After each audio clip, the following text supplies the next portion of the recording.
Praise the Lord. Welcome back to our program make a difference.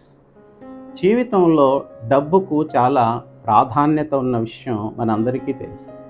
మనిషికి డబ్బు అవసరమే. అది అడుక్కు తినేవాడైనా లేకపోతే ధనవంతుడైనా ఆసామికైనా డబ్బు అవసరమే. ఇద్దరికీ కూడా డబ్బు యొక్క విలువేంటో తెలుసు.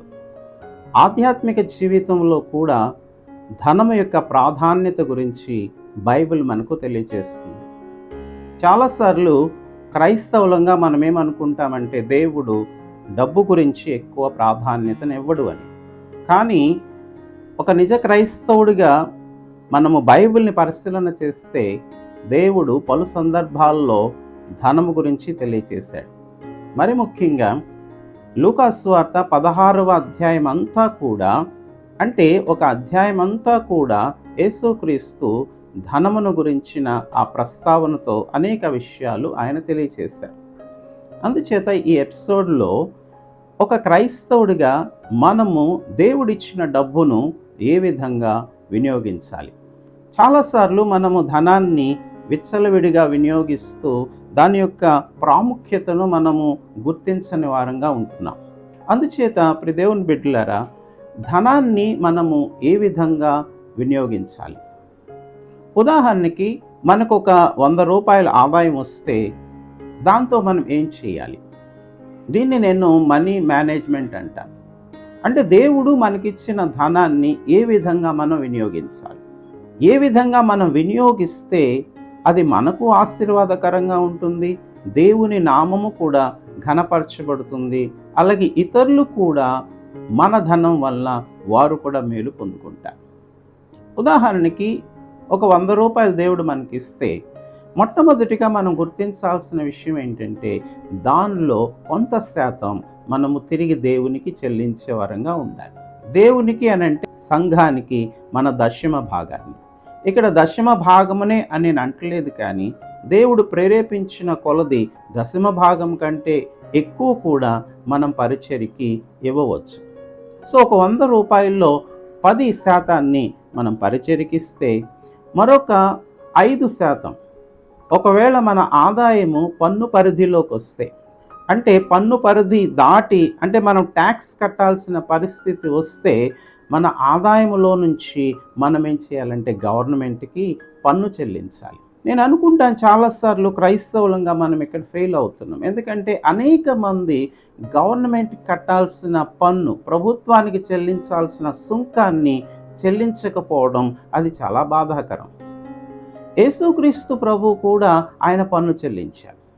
ఇతరులకు మాదిరికరంగా ఉండేటట్లు మనము కూడా పన్ను చెల్లించాలి అని చెప్పి పేతురుతో అన్న మాటలు మనకు మత్తయి సువార్త 17వ అధ్యాయం 24వ వచనం నుంచి కనిపిస్తాయి. సో అక్కడ కూడా పేతురుతో యేసుక్రీస్తు ప్రభు మనం పన్ను చెల్లించాలి అన్న విషయం తెలియజేస్తున్నాడు.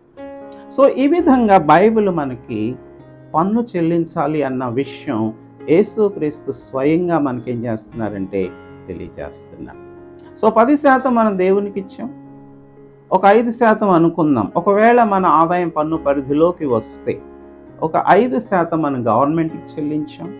ఒకవేళ మనం పన్ను పరిధిలోకి రాకపోయినప్పటికీ ఇన్కమ్ ట్యాక్స్ రిటర్న్ మనం ఖచ్చితంగా మన ఆదాయాన్ని ధృవీకరిస్తూ మనము చెల్లించవలసి ఉంది.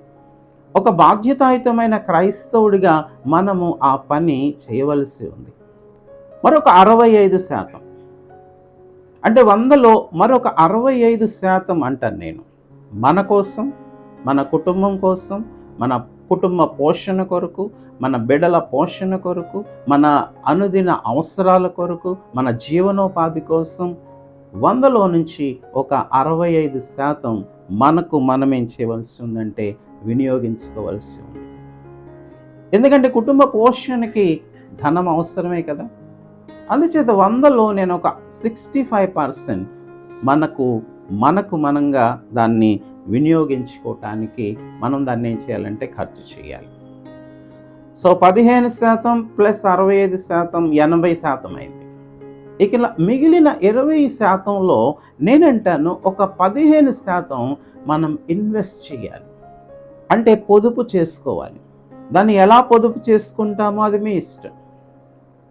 మనం సేవింగ్స్ ద్వారా పొదుపు చేసుకుంటామా, మ్యూచువల్ ఫండ్సా, లేకపోతే ఇన్సూరెన్సా?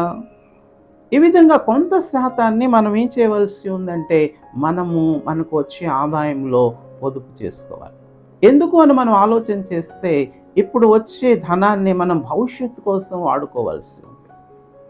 భవిష్యత్తును దృష్టిలో పెట్టుకొని దేవుడిచ్చిన ధనాన్ని మనము చాలా జ్ఞానయుక్తంగా మన కోసం, మన బిడ్డల కోసం ఉపయోగపడేటట్లు దాన్ని ఏం చేయవలసిందంటే మదుపు చేయవలసి ఉంది.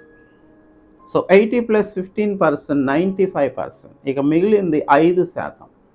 ఈ 5%ని మనం ఇతరులకు ఉపయోగకరంగా వినియోగించాలి. విద్యార్థుల చదువు కోసం, విధవరాండ్ర కోసం, అనాథ పిల్లల కోసం, రోడ్డు మీద అడుక్కునే వారి కోసం. ఎందుకనంటే దేవుడు మనకిచ్చాడు, సమృద్ధిగా మనం తింటున్నాం. కొంత ధనాన్ని మనం మదుపు చేసుకున్నాం, కొంత ధనాన్ని మన ప్రభుత్వానికి ఇచ్చాం, కొంత శాతాన్ని మనం దేవుని పరిచర్యకి ఇచ్చాం.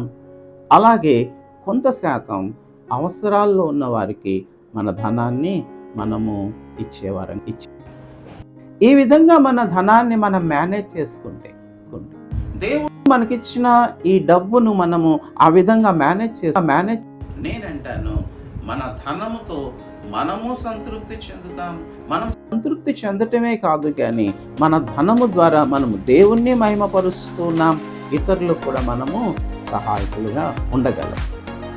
సో ఆ విధంగా మనందరము మన ధనాన్ని ఆ విధంగా వినియోగించి సమాజంలో మనంగా ఒక మార్పును తీసుకొని వద్దాం.